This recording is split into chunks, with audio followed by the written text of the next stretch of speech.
Tony Robbins is perhaps one of the country's best-known motivational speakers and life strategists, and during tough times like these, a little strategy can't hurt, and a little cheering as well. Well, Tony was here earlier this morning talking about using fear to your advantage, and now he's back to answer your email questions. Hey, Tony, thanks for sticking around. Thank you. Well, let's get right to it, because we've got Lisa in Virginia, and she's trying to stay positive. She writes, "It's hard enough to keep myself positive in the way the markets are going these days, but it's even harder when my husband is very nervous and is making me more nervous too. How do I deal with the situation when I'm having to keep both of us from worrying too much?" I'd say the first thing you got to do is educate yourself. And what I mean by that is educate yourself about people who've done well in these tough times. Because it's happened before. I mentioned earlier Sir John Templeton, the greatest investor of all time. He made all of his money when markets were crashing. So I put him on our site, thepowerofcrisis.com. And you can go watch that. Let your husband watch it. You watch it and educate yourself. Second thing is, I've been coaching for 16 years now, one of the top 10 financial traders of all time. He's an amazing man. He writes me every single day. I coach him once a week or once every 2 weeks.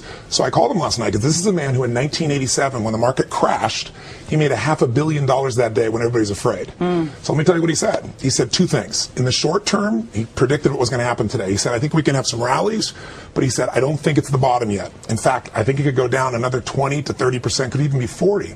Now, a lot of people hear that and freak out. Yeah, that's not very uplifting, Tony. No, but it is. Robert Prechter is a man who's a friend of mine also. He wrote a book in 1978 where he said the biggest bull market's coming when we were at 800. It's gone 14 times that on the Dow.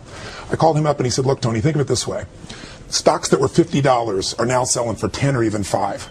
There's a great chance, based on what happened in the 30s, even what happened in the 70s, some of those will sell for $5. They'll go down to 1 or even 25 cents. But here's what happened in the 30s and in the 70s. In a 6-month period, if you were at 25 cents, it's not going to go back to $50, but it might go to 5. That's a 2,000% return that could happen in 6 months. People need to know that if you stay strong and smart, save your money, be intelligent, this could be the greatest opportunity since you've been alive. Not being positive based on real history. So what you're talking about then is just having kind of grit. And I think that, you know, we forget how much grit we have. I agree with you. Especially because we get so comfortable in the life that we think is going to always stay the same. That's right. And what we have to remember is we are human beings who have tremendous grit. And in this country, we've proven that. And it's tough. Now, it's hard, however, to explain this to your children. We've got a good question here from Hannah. She's from Massachusetts. She writes, my children watch the news every morning. How do I make sure that they know what's going on in this crisis, but don't get them scared about their lives and our family's welfare? This is a big issue.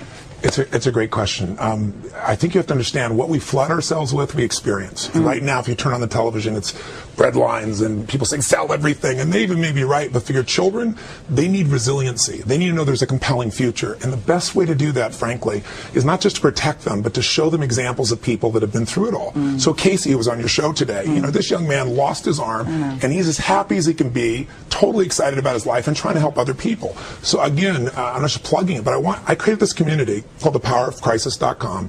People go there from all over the world, and they share their stories. They were raped and they transformed. They lost everything financially. And at the end of it, they'll tell you how I'm better today. If I know at the time I didn't want it to happen, but if it hadn't, I wouldn't be who I am today. I'm happier, I'm stronger, I'm richer inside. And I think if kids hear enough examples of like that, it starts to stick. Whatever you feed them, they're going to experience. So you've got to feed in those great examples. My dad always told me that tough times are going to make you stronger. That's right. That's always a thing to say. Okay, Roger from New York, he worries that his own worry has gone beyond his control. He writes, what do I do when I feel the fear paralysis that happens when my mind starts to run wild? It seems like there is a cascade of doom and gloom thoughts, and I can't seem to take any action. I just worry. You know, people who are not used to having that emotion are having it these days. Well, we've all had it at different times of our lives. We just forget. And I think what he has to do is, what's a time in your life that you had an enormous crisis, but what pulled you through? Again, we have people go through on that site and answer 5 questions. And what it basically does is help you figure out, where was this crisis before? You may have even forgotten about. What pulled you through? What belief? What strategy? What experience? Who helped you? What triggered you? And then what did you do that made that shift? But I would also say, remember one affirmation, if you would, in your mind and your body. Own the fact that money is not your life. This is just money. I mean, when I was told I had a tumor in my brain, later on, years later, when I thought I might lose my wife to cancer, I'm going to tell you something. Money doesn't matter at all. But when we get focused on what matters most, we're there. So I mentioned earlier, getting physical is really important because fear is a physical thing. So if you sit around and think about it, not just exercise, going for an intense run, lifting weights, something that pumps the blood and oxygen through you, because when you do that, your entire psychology changes. You see the world through a different place. So I'd say it's contrast of other people's great stories, model the best that's in you, What if you've been through these things before? You've been resilient if you're honest with yourself, and get totally physical and make that a ritual for you. And then you'll start to look for role models of how to turn things around. Can I add one? Yes, please. Hug people. Oh, I love that. Well, come here. Come here. Hug people. And just, and embrace human beings who are all around you, and make sure that you're a good friend so that they can be a good friend to you, and you'll feel better. I think the most important thing you do is get outside yourself. If you go out to try to help somebody else, we have a basket brigade, and we feed 3 million people a year at Thanksgiving from all over the world. It's because somebody fed my family.